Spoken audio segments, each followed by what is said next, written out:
একঘেয়ে সবসময় মাছ মাংস খেতে ইচ্ছে না হলে এই রকমভাবে এই রেসিপিটি কিন্তু বানিয়ে দেখতে পারেন। অসম্ভব ভালো হয় খেতে। আর এইভাবে যদি বানিয়ে নেন তাহলে কিন্তু এক থালা ভাত নিমেষেই শেষ হয়ে যাবে। তাহলে চলুন দেখে নেওয়া যাক আমার আজকের এই রেসিপিটি। নমস্কার, আমি জয়িতা আর আপনারা দেখছেন জয়িতার পাকশালা। আমার আজকের রেসিপি হলো মুসুর ডালের বড়া দিয়ে তরকারি। তার জন্যে আমি এখানে 200 গ্রাম পরিমাণ মুসুর ডাল 1 ঘন্টার জন্যে ভালো করে ধুয়ে জলে ভিজিয়ে রেখে দিয়েছিলাম। 1 ঘন্টা বাদে দেখুন ডালটা অনেকটা কিন্তু ফুলে গেছে। এবার আমি ডালটাকে জলটা ছেঁকে নিয়ে একটা মিক্সিং জারের মধ্যে নিয়ে নিচ্ছি। সমস্ত ডালটাকে মিক্সিং জারের মধ্যে নিয়ে এবার আমি এর মধ্যে দিয়ে দিয়েছি 3টে কাঁচা লঙ্কা, 1 ইঞ্চি আদা আর দিয়েছি সামান্য পরিমাণে জল। জলের পরিমাণ কিন্তু একেবারেই কম দিতে হবে, মোটামুটি 3 থেকে 4 চামচ মতো। এবার আমি ডালটাকে বেটে নিয়েছি। তবে মনে রাখতে হবে ডালটা কিন্তু একদম মিহি পেস্ট করা যাবে না, একটু কিন্তু দানা দানা রেখে ডালটাকে বাটতে হবে, তাহলে কিন্তু খেতে ভীষণ ভালো হয়। আমিও কিন্তু ডালটাকে একটু দানা দানা রেখে বেটে নিয়েছি। এবার সমস্ত ডালটাকে আমি একটা পাত্রের মধ্যে ঢেলে নিচ্ছি।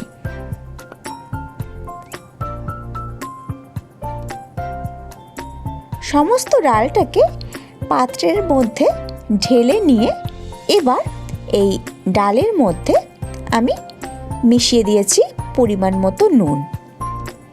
এছাড়াও আমি এখানে দিয়েছি একটা মিডিয়াম সাইজের পেঁয়াজ। পেঁয়াজটাকে আমি একদম মিহি করে কেটে নিয়েছি, সেই পেঁয়াজ কুচোটা আমি এর মধ্যে দিয়ে দিয়েছি। আর আমি এখানে দিয়েছি 1/2 চামচ পরিমাণ চিনি। ডালের বড়া কিন্তু একটু মিষ্টি মিষ্টি খেতে ভালো লাগে। এছাড়াও আমি এর মধ্যে দিয়ে দিয়েছি কিছুটা পরিমাণ হলুদ গুঁড়ো। সমস্ত কিছু দিয়ে আমি খুব ভালো করে ডালটাকে মেখে নিলাম।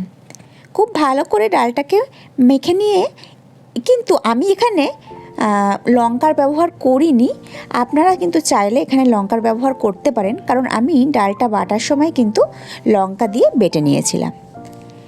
ডালটা খুব ভালো করে মাখিয়ে নিয়ে, মানে ভালো করে সমস্ত উপকরণ দিয়ে মিশিয়ে নিয়ে এবার ডালটাকে আমি একটা সাইডে রেখে দিয়েছি। এবার যে মিক্সার গ্রাইন্ডারের বাটিটার মধ্যে আমি ডালটা বেটে নিয়েছিলাম, সেই বাটিটার মধ্যে আমি সামান্য পরিমাণ জল দিয়ে খুব ভালো করে মিক্সার গ্রাইন্ডারটা ধুয়ে জলটাকে এক সাইডে রেখে দিয়েছি। এবার ওই মিক্সার গ্রাইন্ডারের বাটিটার মধ্যে আমি একটা ছোট সাইজের টমেটো ভালো করে পেস্ট করে নিয়েছি। এবার আমি রান্নাটা শুরু করব। এছাড়াও আমি এখানে আদা আর কাঁচা লঙ্কার একটা পেস্ট বানিয়ে নিয়েছি। রান্নাটা শুরু করার জন্য প্রথমেই আমি গ্যাসে একটা কড়াই বসিয়ে তাতে দিয়ে দিয়েছি সর্ষের তেল। তেলটাকে খুব ভালো মতো গরম করে নিয়েছি। তেলটা গরম হয়ে গেলে তাতে আমি দিয়ে দিয়েছি একটা মিডিয়াম সাইজের আলু, ছোট ছোট ডুমো ডুমো করে কেটে নিয়েছিলাম, সেই আলুটা দিয়ে দিয়েছি। আলুটা দিয়ে আমি সামান্য নুন আর হলুদ দিয়ে আলুটাকে গোল্ডেন করে ভেজে নিচ্ছি। আলুটা খুব ভালো করে ভেজে নিয়েছি।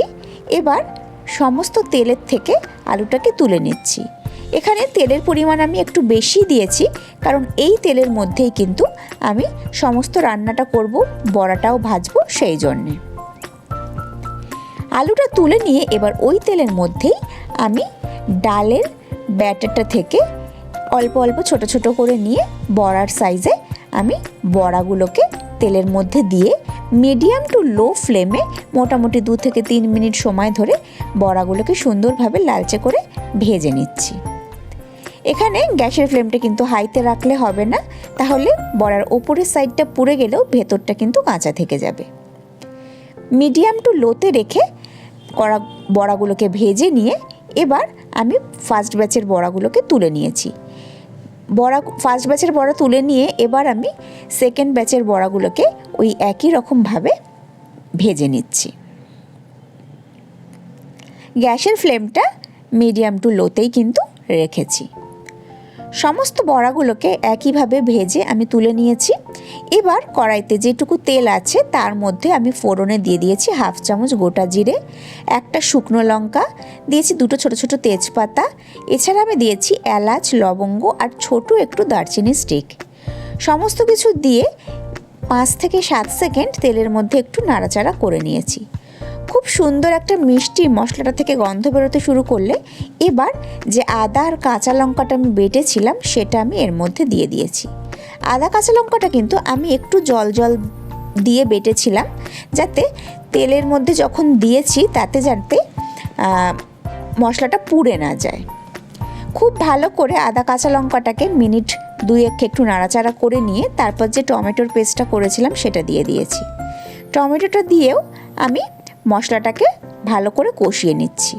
আর টমেটোটা দিয়ে যখন আমি মশলাটা কষাচ্ছি সেই স্টেজে আমি এখানে দিয়ে দিয়েছি পরিমাণ মতো নুন, হলুদ গুঁড়ো, কাশ্মীরি লঙ্কার গুঁড়োও আমি এখানে ব্যবহার করব, তবে সেটা একদম পরে ব্যবহার করব।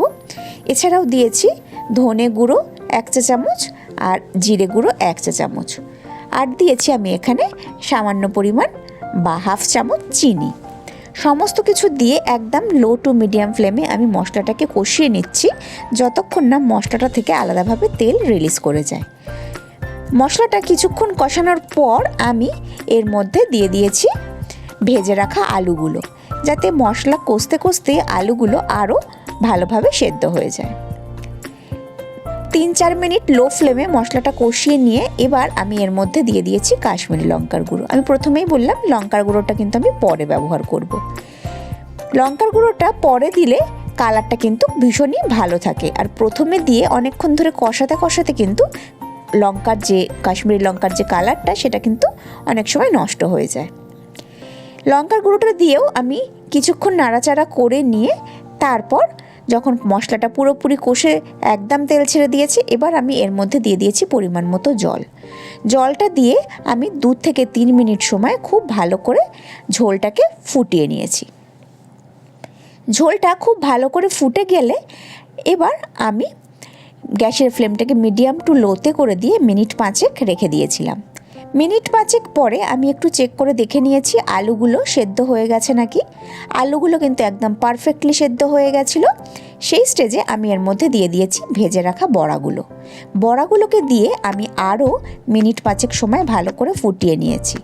এখানে ঝোলের পরিমাণটা আমি একটু বেশি রেখেছি, তার কারণ বড়াই কিন্তু প্রচুর পরিমাণে ঝোল টেনে নেয়, সেই জন্যে বড়াটা দিয়েও আমি মিনিট 5 খুব ভালো করে ফুটিয়ে নেওয়ার পর তারপরেও ঝোলটা যে একটু পাতলা হয়ে রয়েছিল সেই জন্যে আমি এখানে কিন্তু কোনো রকম আলু ঝোলের মধ্যে ভেঙে দিইনি।